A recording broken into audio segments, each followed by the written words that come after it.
It's high noon.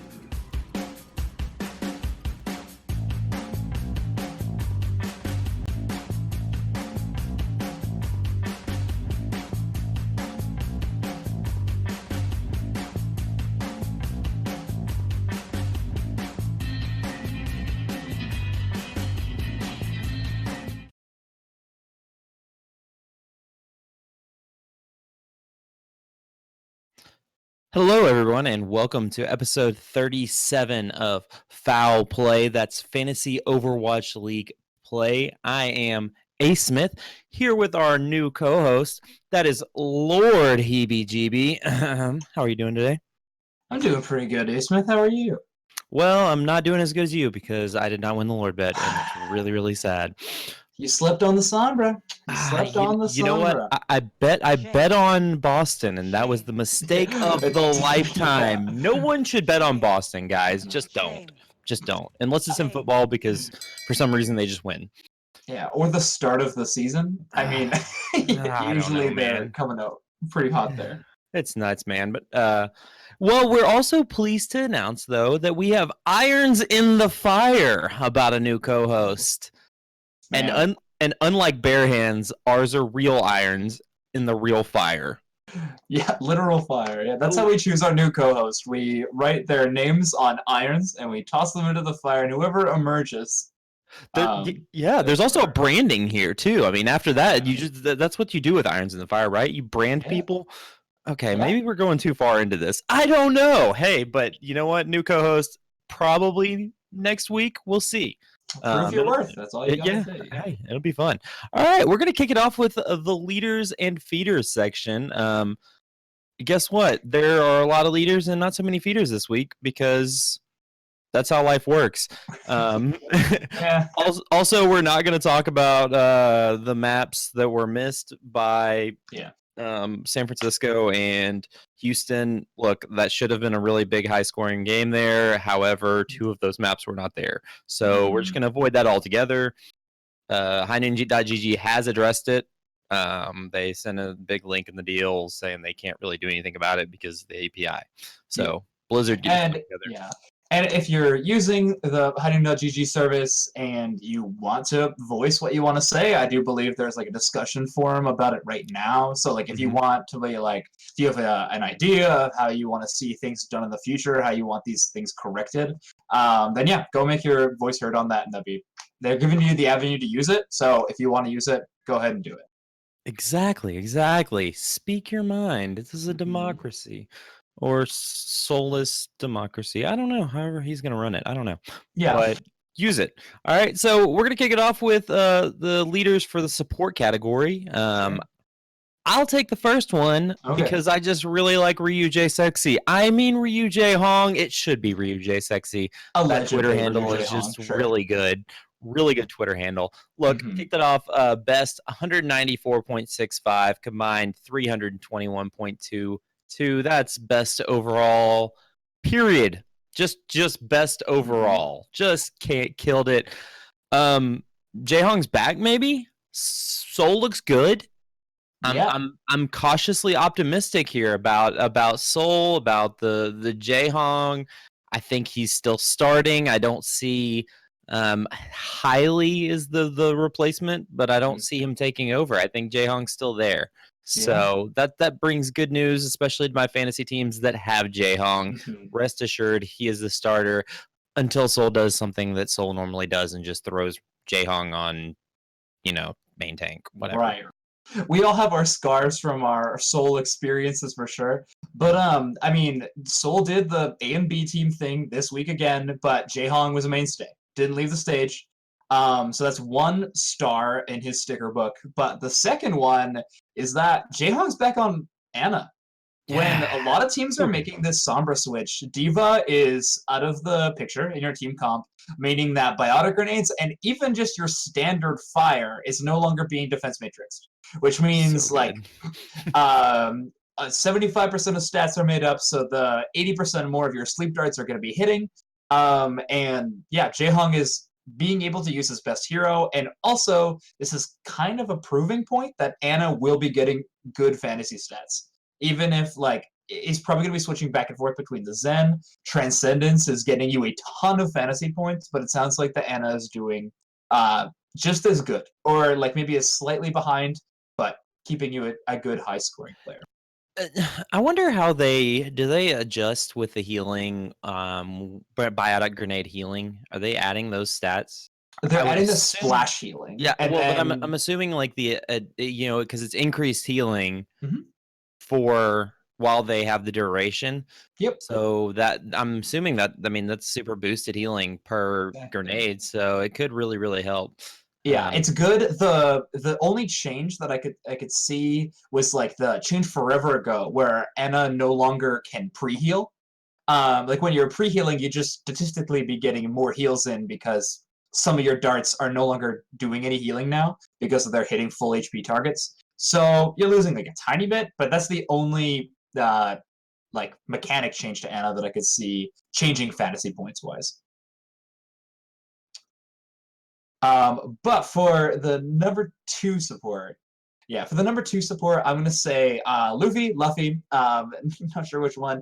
Only played one game, so no great combined stats, but losing and getting second place overall with 194.49 points. Yes, that is 16 points underneath Ryu Jae-hong. Not 16, 0.16 points. Luffy getting robbed of his probably his first time ever, first overall fantasy pick.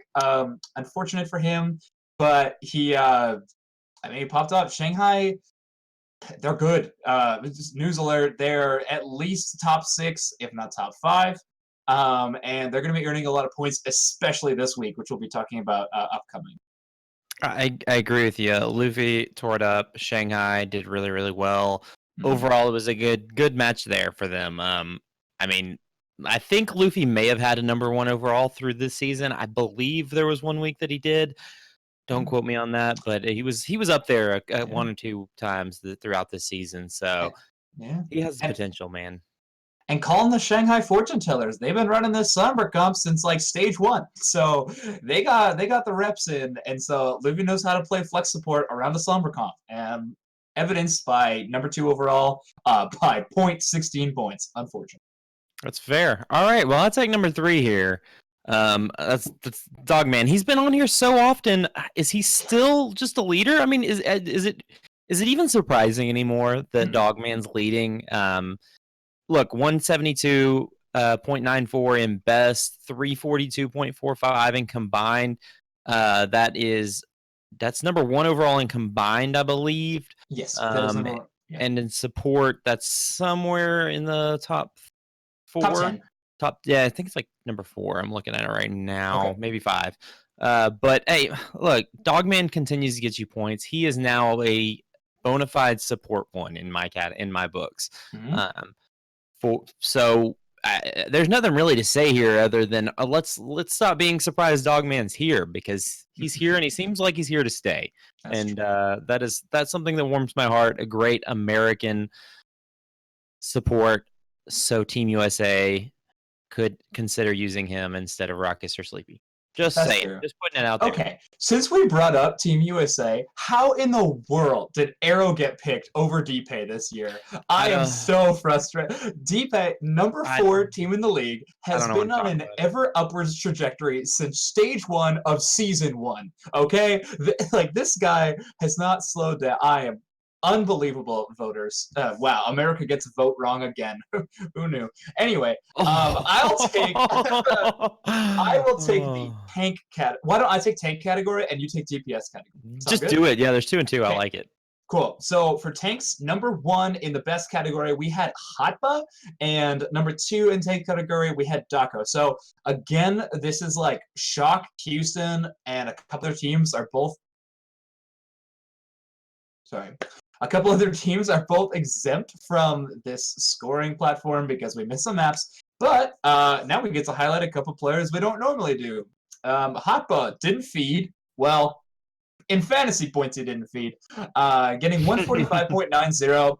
Very, good score. Pretty average though. Like you're not breaking into that 150, 160 that flex tanks can really do. I feel like we are really getting robbed of our like top scoring flex tanks because of the map switch. But another thing is we're getting robbed of our flex tank points because of the Sombra meta.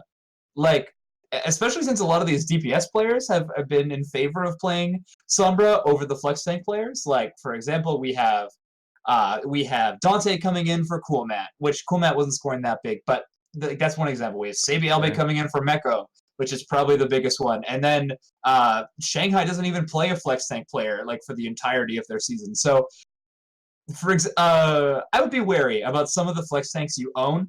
Just be making sure that they're staying in the rotation. Keep your eye on them this week. Week 3 is kind of where the meta starts to solidify a bit. I would keep an eye on them. Mm-hmm. The other tank we had in this category was Dako with 140.64, but his combined was 258.00, which means that he got like, a really incredible two games to add up to that score. So anyway, tanks, we kind of missed a couple, but just be wary of your tank players. Like this is a spot you got to watch. Asmith, why don't you hit us up with those DPS?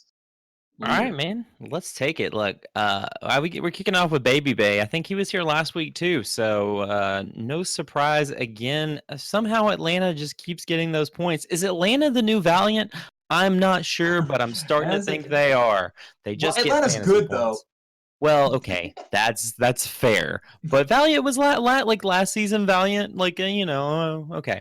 Anyways, Baby Bay 158.93. That's 6th in best, but he put up 315.79. That's number 1 in combined. Look, Baby Bay was consistent. That's what these numbers ring. Basically, scored the exact same number, the exact same score in both matches, which is good to see because I like consistency in my DPS players.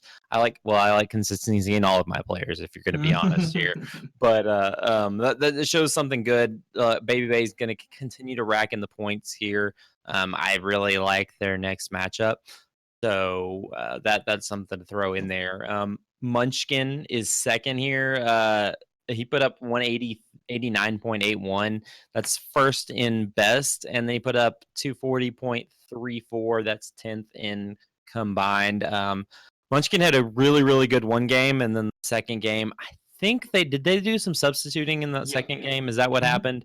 Okay, he played, I think, one map out of the 4. So yeah, so we really got robbed, is what we're saying. If you were wanting to play Munchkin and combined score, you got robbed of your full account. But hey, when he plays and he scores. And like we were saying, I mean, this has been a lot of Atlanta and a lot of Seoul this week in the leaders, and so it's happy. I'm happy to see it because I actually enjoy both of those teams.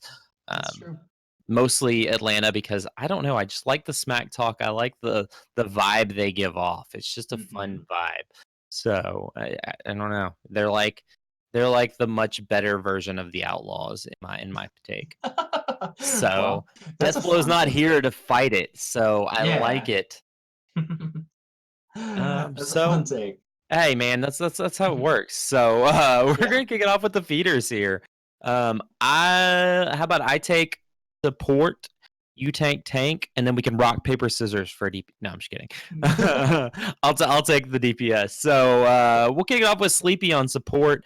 Put up 127.13. Sleepy was the big point getter when he was playing for San Francisco. However, Washington is still not good.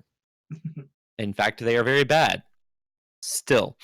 And Sleepy has not changed that. He's still getting points, but he's just not getting the points you're going to expect out of what Sleepy used to. He doesn't have the supporting cast.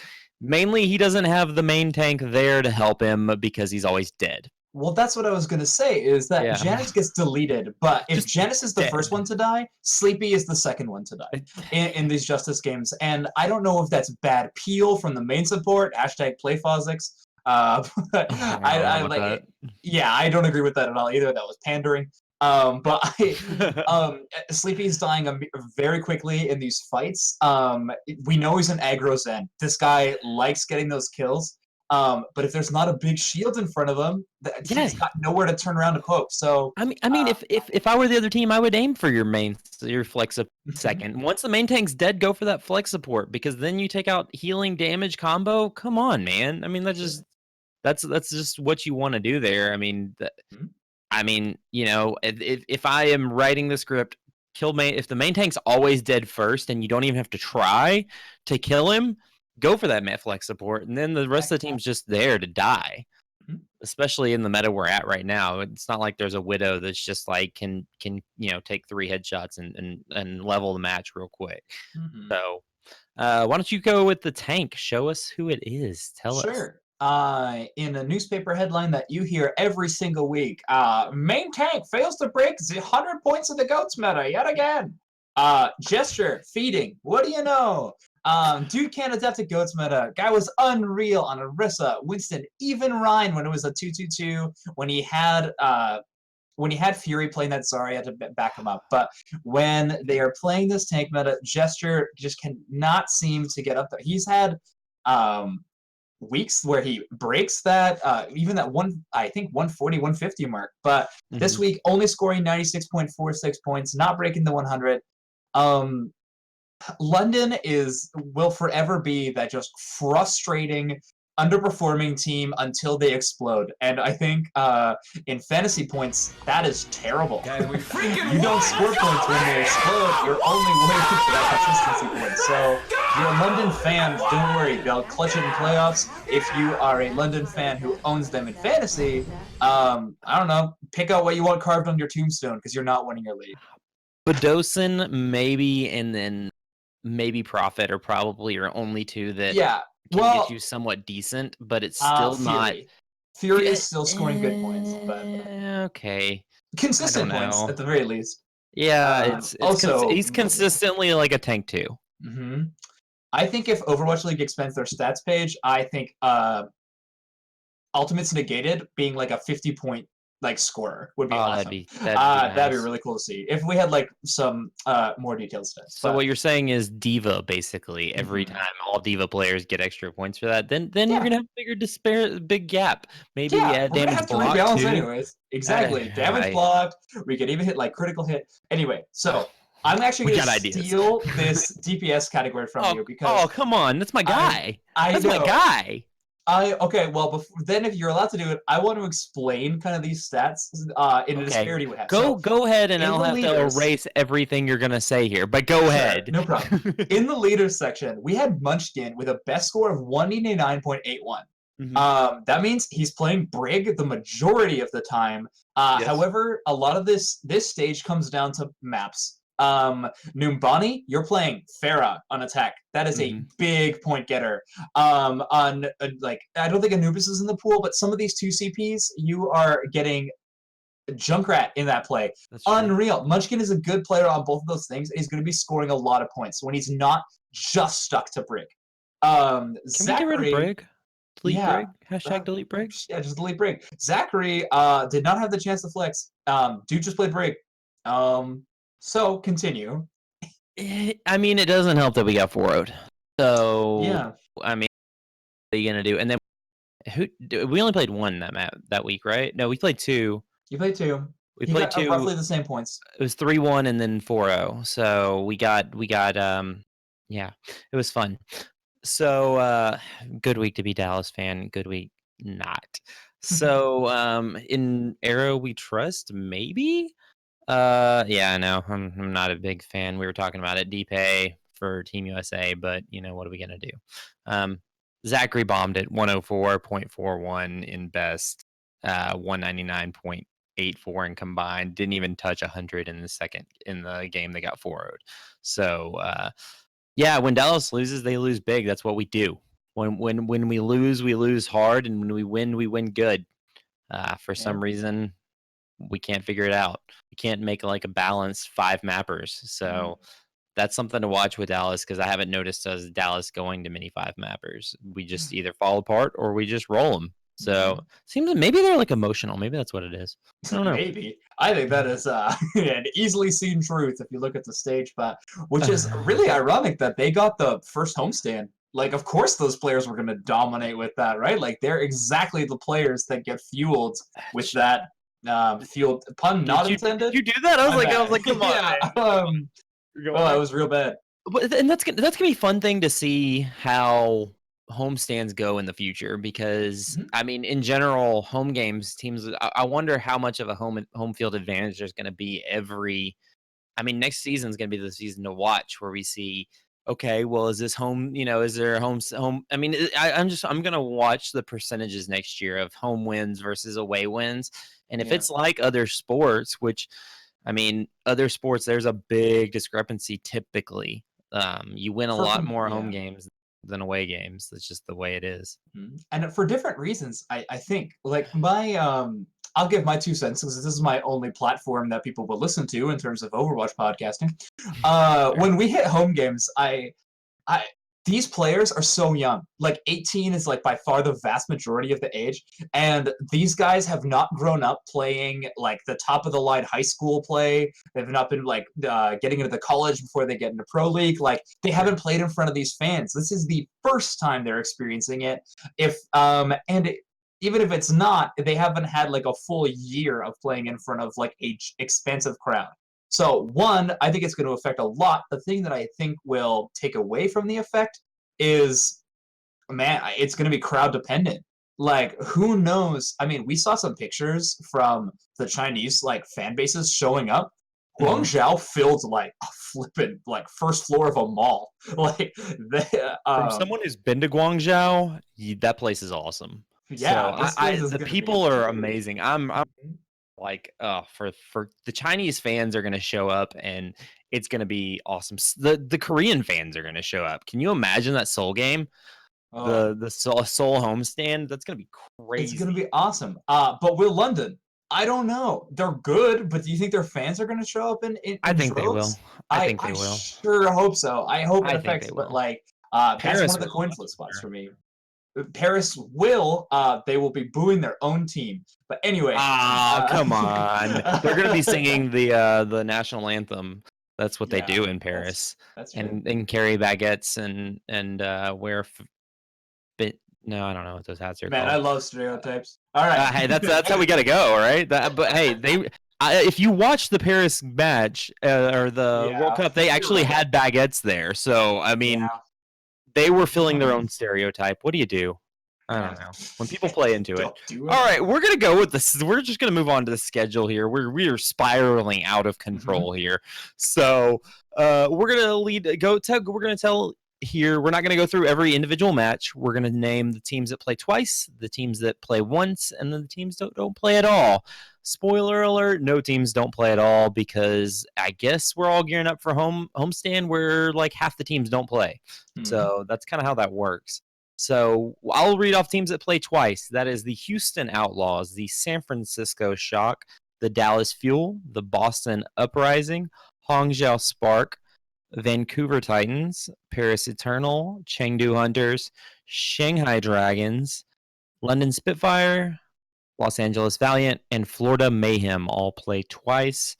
That means playing once. That's the Atlanta Reign, Los Angeles Gladiators, Philly Fusion, the Washington Justice, Seoul Dynasty, New York Excelsior. Oh, that one's so much fun. I'm just going to say NYXL. It's just way much better to say. Toronto Defiant, Guangzhou Charge, and that is it. So every team playing, those teams are playing twice, some are playing once.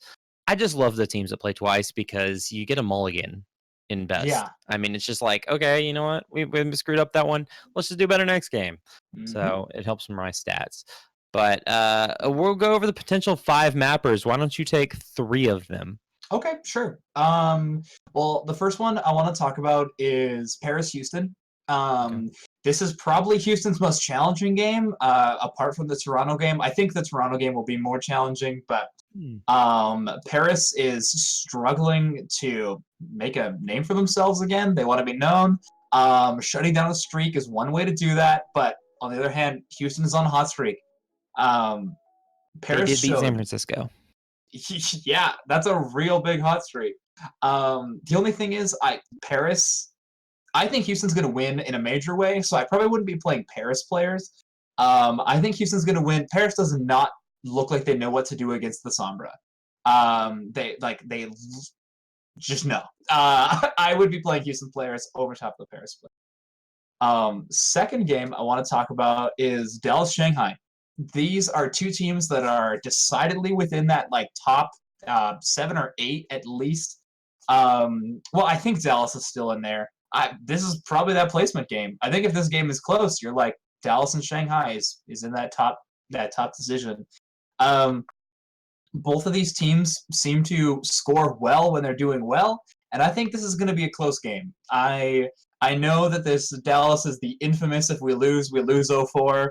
But I don't think Shanghai has the ability to beat Dallas 0-4, so I see this game going on a long run. Okay, so I mistyped. Dallas is not playing Shanghai. Oh, well, shucks. No, they play Spark. They play Spark. Okay. Were you talking about Spark? Yeah, well, hey, same thing. Okay. All of that, but not Shanghai. Okay, I was like, we played Shanghai twice one, so I know we don't play them again. All right, cool. That's true. So the Spark, I mean, I'm the Dallas doubter here right now because we just sucked, and we don't go to 5 maps. That's just not what we do. For sure. Unfortunately, I am down in the dumps, and I think Spark's gonna 5-0 us, but that's just me. My heart is broken right now, and I'm in pieces. So. Anyways, I can follow the logic. That actually could be a 5 mapper if Dallas plays well and they fix what they did wrong, and then the Spark plays how they normally play. I think it could be a 5 mapper. So, admittedly, I thought it was against Shanghai, but I guess the stats would sort of be the same. Yeah, basically that it actually would average out. They're both playoff fringe teams right now. I think Dallas, with the loss, Dallas just dropped out of overall playoffs, a 6th seed, and Hangzhou, the Spark took that spot. So I mean, they're right there. And if you're looking at, overall rank, Absolutely. So we'll take it from there. All right. Who's your third team? Which one's your third one? I'm gonna talk about my boys in purple. The Gladiators have a hard stage. That is evidenced by Vancouver twice. But that is also evidenced by our match versus Shanghai this week.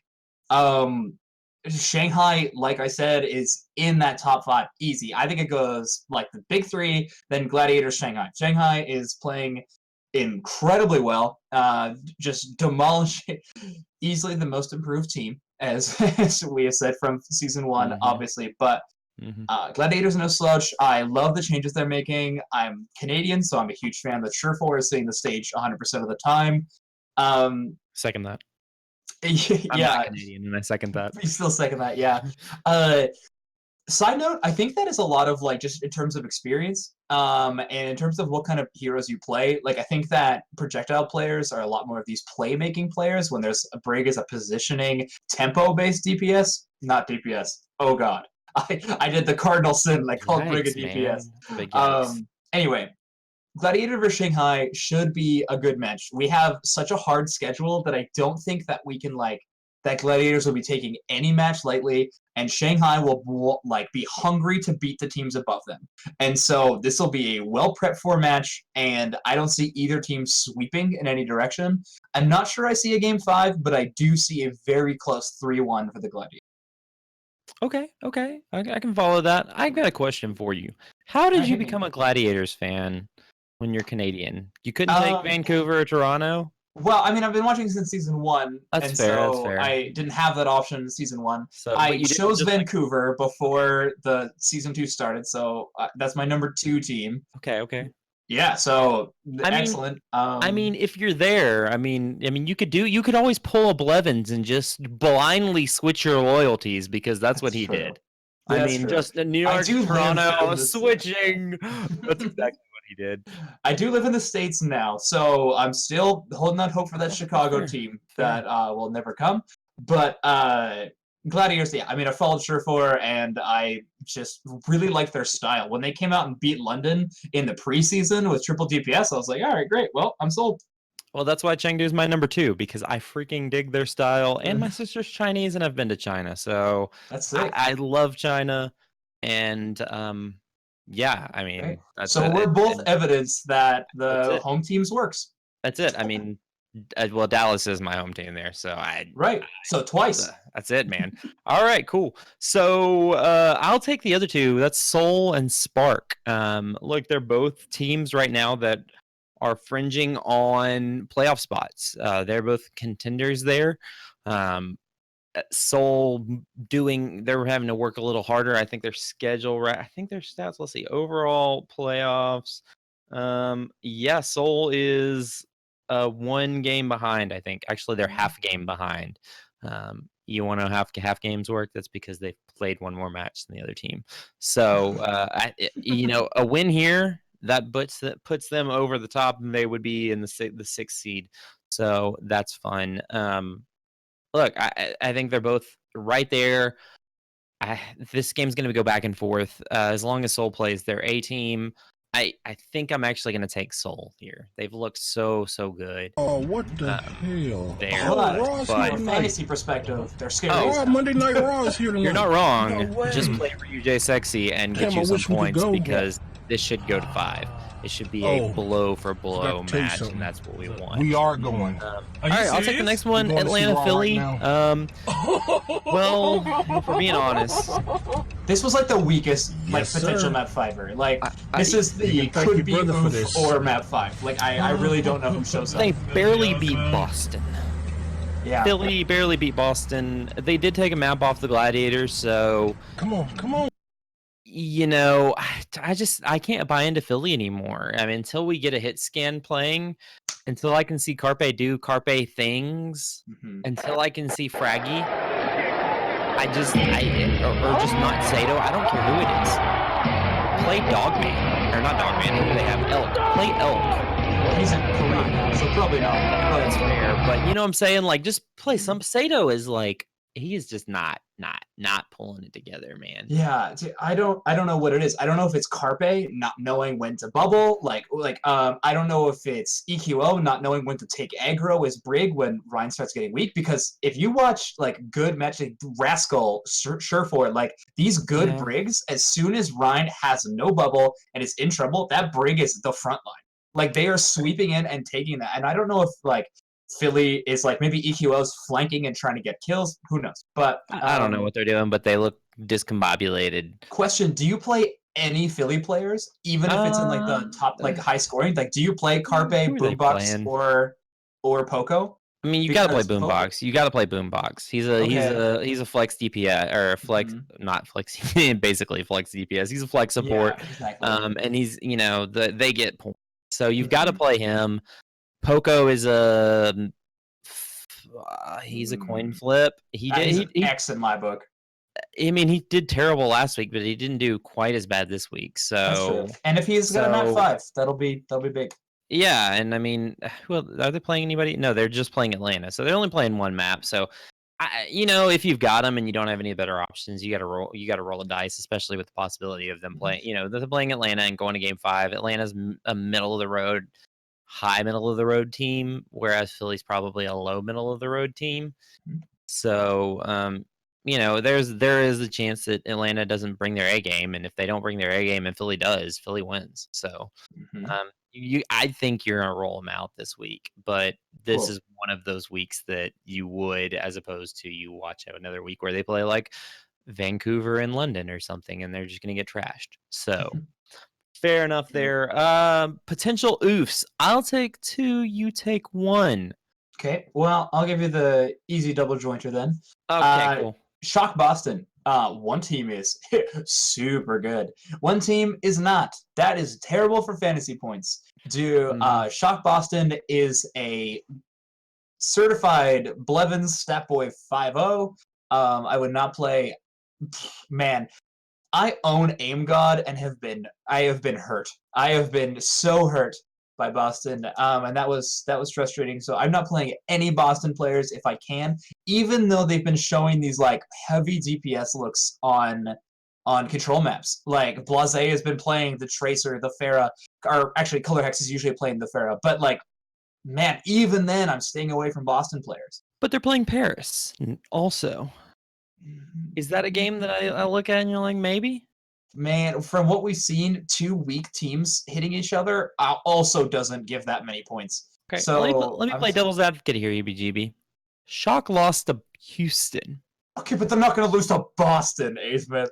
I mean, you're fair, but I mean, there are people that have questions now about Shock. I mean, you lose to Houston, who literally didn't win a single map in one of the stages, or not? They didn't win. They won a map, but they didn't win a single game was it stage 1? They didn't win a single game. I mean, it was just terrible. So, are we saying Houston's just flipped it all around, or maybe there's a little decline on Shock? Who knows? All right, well, if you're in my league, put those Shock players onto that free market, and I'll swoop on in. To be fair, probably not going to happen because Shock players, if they were taking a decline, that'd be better for their stats because they would be like you don't want competitive games. Yeah, exactly. You're like, look at Vancouver over here, which their players are all amazing, but hey, when you 4-0 everybody, it's just hard to get stats. It's true. So, all right, I'll take Dallas and Chengdu. We just saw it. My heart was broken. We lost 4-0. Deservedly so. If we can figure something out, then maybe not. But we literally just saw this, and we saw how this game goes. I maybe Arrow puts a new game plan together and they figure something out. Maybe Zachary stops playing. I don't know. I'm not a big Zachary fan. Me neither, but I don't think that's what they're gonna do. I mean, I know it's not what they're gonna do. We know Zachary's there. Is just, anyways. We saw this game. It was a 4-0 last time. Therefore, you have to put it in your potential oofs because it could be another potential oof because it just happened. True. So the other one is going to be Chengdu, Vancouver, and sorry, folks, that is an oof the other way. As much as I love my Chengdu, they are going to be ChengDON'T here. Yeah. That was such a bad pun. I apologize. Right. That was bad. Oh, I feel like it's been an episode title already. There we go. Hey, yeah, Vancouver. But, hey, Vancouver's good. Yeah. I mean, that's what's gonna happen. Vancouver's gonna crush them. There's a possibility they decide to go all wrecking ball and crazy and maybe pull something off, but the stats are not in your favor. There's a chance that Repel and Valid. Gosh. What's the DPS player that I'm blanking on? He's unreal. Oh, Stitch? Sure, Stitch. There's a chance we see Hacksaw Genji as well. But there's a chance we see Stitch and Repel in the lineup for Vancouver. This is going to be a walk in the park. But anyway. Yeah, you're not wrong. So those are our oofs, and I would stay away from all of those games. So newsflash, stay away from Chengdu this week because they're in both of them. All right, look, sleepers, and that's what we got. Sleepers of the week. You know what I haven't been doing? I'm going to apologize. I have not been calling you BGB. So I'm going to have to throw it out there because you kicked my butt, and Color Hex just let me down in a big way. Whoa, Boston's bad. You're not wrong, but hey, I beat you in the other two, and that's where we're going to lead off because in this week, whoever wins the last one wins this one, and as much as I said stay away from Chengdu, I'm gonna have to take Kaio here because he's a flex support, and people are probably mortgaging this guy because he doesn't get you. He's not a high-end flex support, but he's still better. He's still better than the main supports. And here's the deal: if Dallas does somehow get it together, and Chengdu does somehow pull off a map win against Vancouver, you're going to get a lot of points, or a decent amount of points compared to any main support. So I'm going to roll with Kaio here. That's my 2 cents there. Great. For my sleeper of the week in the supports category, I am going with a pick that I was young and came to LA and was promised the stars, and I'm the grand optimist on this show, and I think it's going to stay that way. I'm with Boink. Give me the NA Boop God. Outlaws are on a tear. And main supports normally don't score well, but I think he's going to be top of the list in terms of main supports. Boink, let's get lots of points. That's all I got. Okay, Deathblow. I appreciate that hot take there. Yeah, I miss him so much. Here's the deal. Deathblow makes a lot of. He was notorious for picking Boink last season, and it never really worked out for him. No, so here's to hoping you have the same luck, and I kick your butt again. All right, hey, we're gonna take tanks here, and I picked a Boston player and still beat you. I don't know how that happened. Oh yeah, you picked Late Young, and he doesn't play every map. He doesn't play. I love me some Late Young, but if they're not playing him every map, I'm not playing him. I'm taking Gamsu here.